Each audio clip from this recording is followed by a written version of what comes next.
Welcome back to Onyx's Rambling Reviews. Today we're actually sort of reviewing a movie.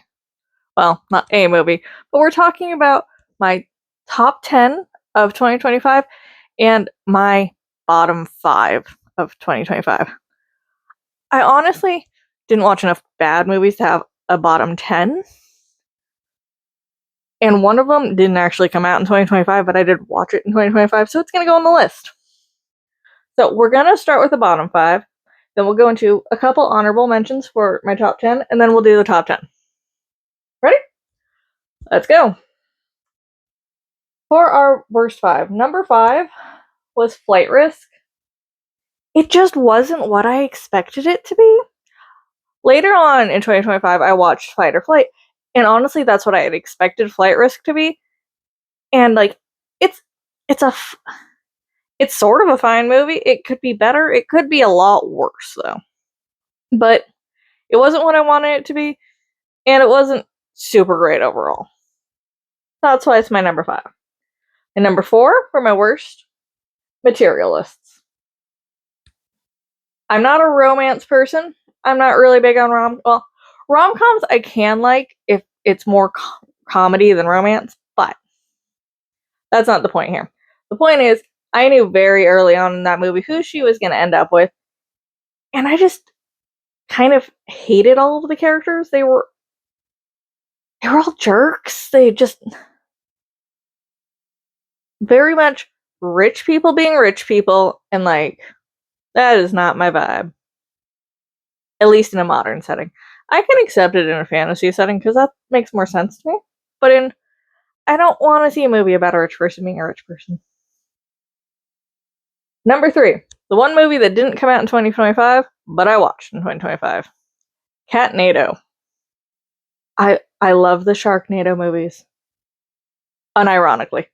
Actually, I love them. But this is nothing like them. I was expecting a spoof of them. Nah, that's not what I got. This is, I guess you would call it an anthology, sort of. It's just a bunch of smaller movies within one whole movie, all around the same subject matter. Oh, but they're Sharknado is low budget. This is student. Actually, this might be worse than student film budget. It's not good. It's not good at all. And you'd think that would make my number 1 with how bad it was. No, I got 2 that I actually thought were worse than that. Surprisingly. And I actually rated number 2 higher than Catnado, but I hated it more. And number 2 was Hurry Up Tomorrow. What was that movie? What was that movie about? I don't know. Do you know? Can anybody tell me what that movie was about? Because I'd love to actually know. It was just weird. The Weeknd's music's fun. I love Jenna Ortega. But, I don't know, man. It was just weird. It did nothing for me.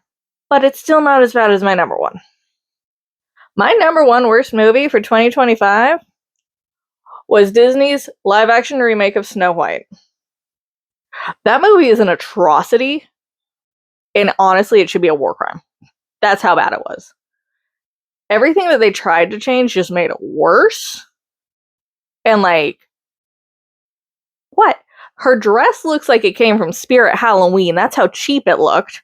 Gal Gadot just felt like a drag show, but somebody trying to do a drag show and not actually fully knowing what it was.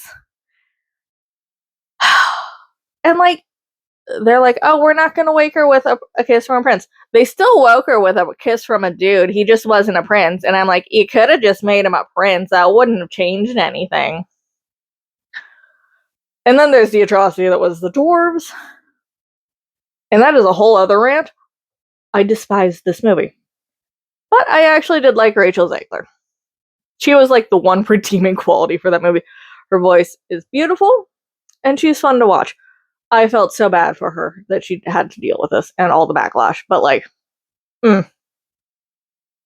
And yeah, we're not gonna get into the race thing. I actually didn't mind that, all things considered.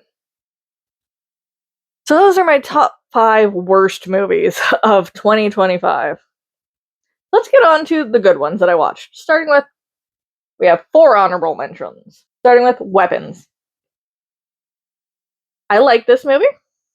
I overhyped it for myself. Nobody else overhyped this movie for me. I went in expecting a lot more, and I didn't get what I wanted. And I think I need to give it a rewatch to see if I like it more now that I know what to expect. Because my husband really liked this movie. I thought it was just fine. But also, I can, respect what it was doing, and that's why it's an honorable mention. Next, we have Sorry Baby. Another movie that would actually surprise a lot of people that it's actually making any of this list. It's very different from my normal type of movie, but I did enjoy it. It's very down to earth. There's an adorable kitten. I love cats. No, it was fun. It felt real to me. Some of the dialogue's a little cheesy, but I still loved it. I'd recommend seeing Sorry Baby, but I also understand that it's not for everybody. Another honorable mention, we have 2 more, is Together. That movie I thought was a lot better than Weapons. But again, personal opinion here. I'm not usually one for body horror. I get meh about it, but it captivated me more than Weapons did, but also Weapons did captivate me in a different way. Like, I wanted to know what happened, but with Together, I'm like, shit's going to happen. And James Franco, he's adorable. It was a fun movie. The beginning I kind of hated, and I kind of hated their relationship, which I think is kind of the point at the beginning of the movie, but I'm tired of movies. Why can't we just have nice relationships? I get that doesn't make for good movies, but also, we'll see. And finally, for my honorable mentions, our last one is Twinless, which, okay, I love Dylan O'Brien. He's not my favorite actor, but he's definitely up there. And just the concept of a guy pretending to have a twin to hook up with his, I guess it was a one-night stand's twin once? Or they get to, it's a weird movie. It's very gay, and I love that about it. And I don't know. I understand this one's not for everyone either, but I think it's worth the watch. It's really funny at times. And now we're on to my actual top 10. These are actually ranked. My number 10 movie of 2025 was K-pop Demon Hunters. And I understand for a lot of people this is probably a lot higher on their list. But I saw a lot of movies this year. I mean, probably a lot of people did, but my list, I can put it wherever I want. It's at number 10. I don't know anything about the K-pop genre. The music was fun. It was just a fun movie. I love the animation style, and I got to see it in theaters. That's part of why it's on this list. All of these movies, except for Catnado, I watched in theaters. Number 9 of my top 10, Eternity. That movie was so much fun, and I just love the concept of what they created for what the afterlife could be. Though they do, there's some things that I would fix, but that's just a personal thing. And that's just, about the business model of Eternity that they had in this movie. The characters were fun, and I do wish that they actually had the balls to make it go threesome, because it kind of felt like it hinted at it at one point, and then it hinted that she's gonna go be with her lesbian friend for the rest of eternity, and she doesn't do that either. She ends up with one guy, and then she chooses to be with the original guy who she was married to for I don't know how long, instead of the guy who she was married to for only a few years. That's not the point. Point is, there was the chance to take risks, and I wish they had taken them, and if they had taken them, this movie would have been higher on my list. Number 8 was Good Boy. You're gonna see a couple different horror movies on my lists throughout the years, and Good Boy actually is one of the more unique ones. It's a movie told from the perspective of a dog, and what makes it interesting is that you have people in it, but you don't ever really see their faces, except in a few scenes. and you're not really sure if the monster is something that the dog's made up or if it's actually like some like eldritch horror living in a basement. But it's so unique, and like learning how they had to try to like train the dog so the dog didn't know it was in a movie. Really interesting. Really interesting. That one was fun. Number 7, Ick. I don't know how many people saw this because it was a limited release in theaters. I don't even think it'll ever get a physical release, which kills me because it was so much fun. Now, the plot itself for this movie, kind of lacking. What really sells this movie for me is the music. Mostly because it's just kind of a tribute to when I was like a kid and a teenager. It's a whole bunch of pop punk and just fun music. I loved it. It was fun. It was just a weird creature feature. It didn't do much, and one can argue it's kind of boring overall.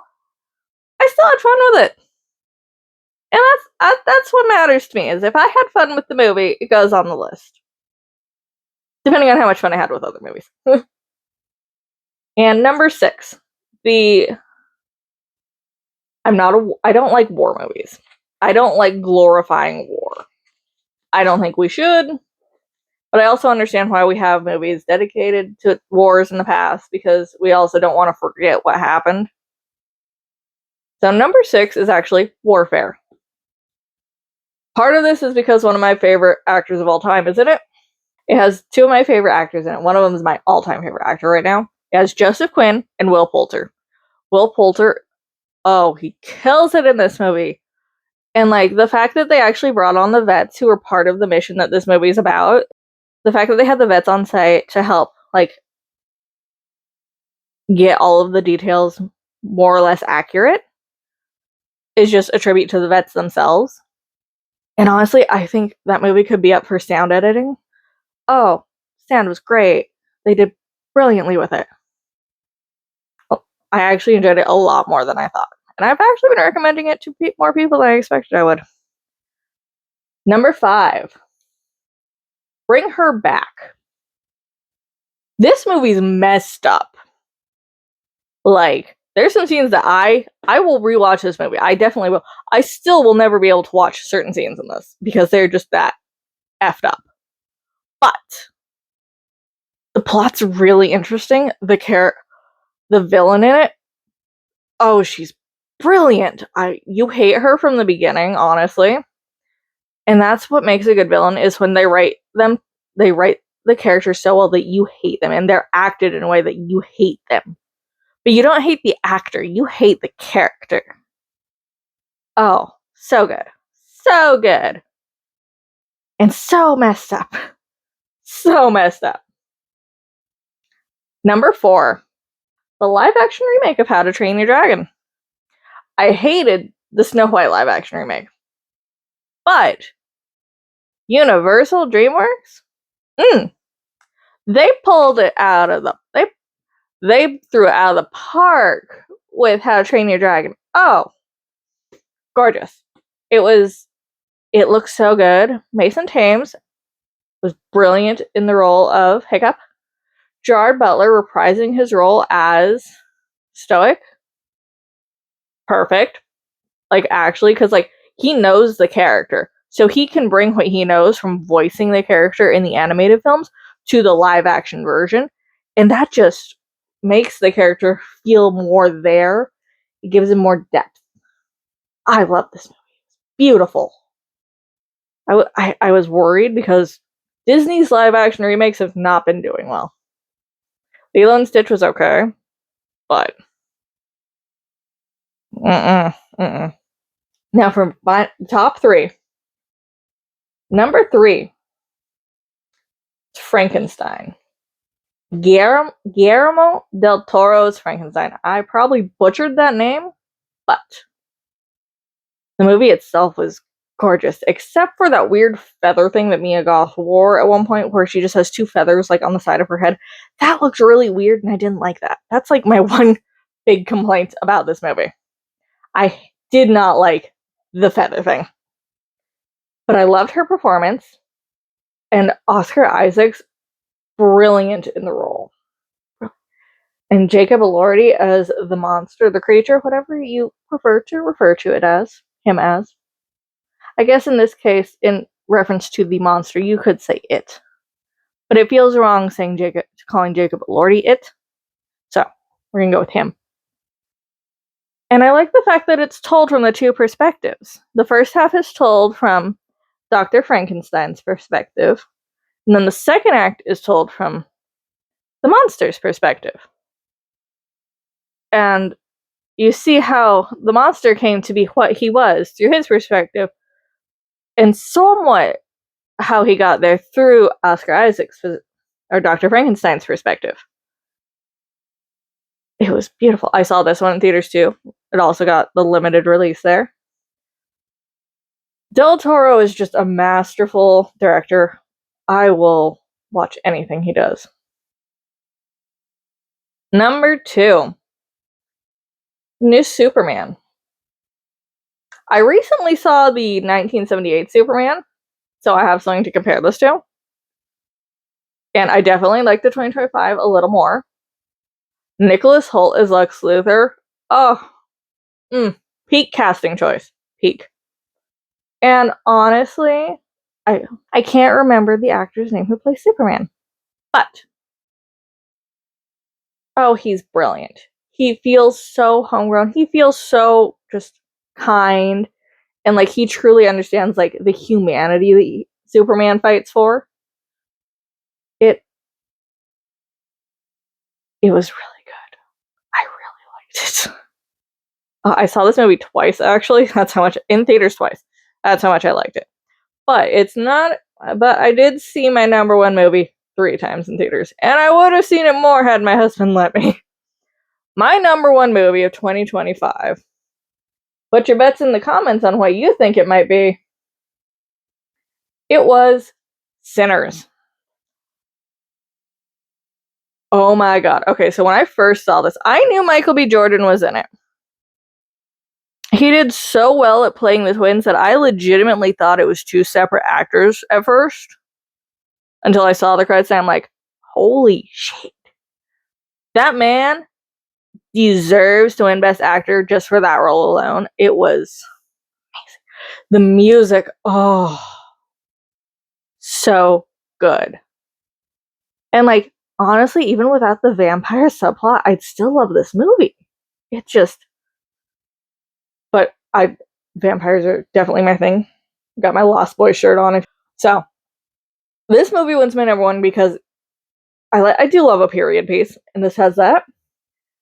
This has vampires. It has weird lore. I'd love to learn more about the lore in this world, but it is my number 1 movie of the year. And I will fight anybody who says that it shouldn't be. I can accept it not being your number 1 movie, but I feel like if you've seen it and you like, if you at least like this genre of horror and everything, and it's not in your top 10 of 2025, please go watch it again. But yeah, those are my top 10 movies of 2025 and my bottom 5 movies of 2025. Thanks for watching. Feel free to like, comment, and subscribe. And I'll see you in the next one. Bye!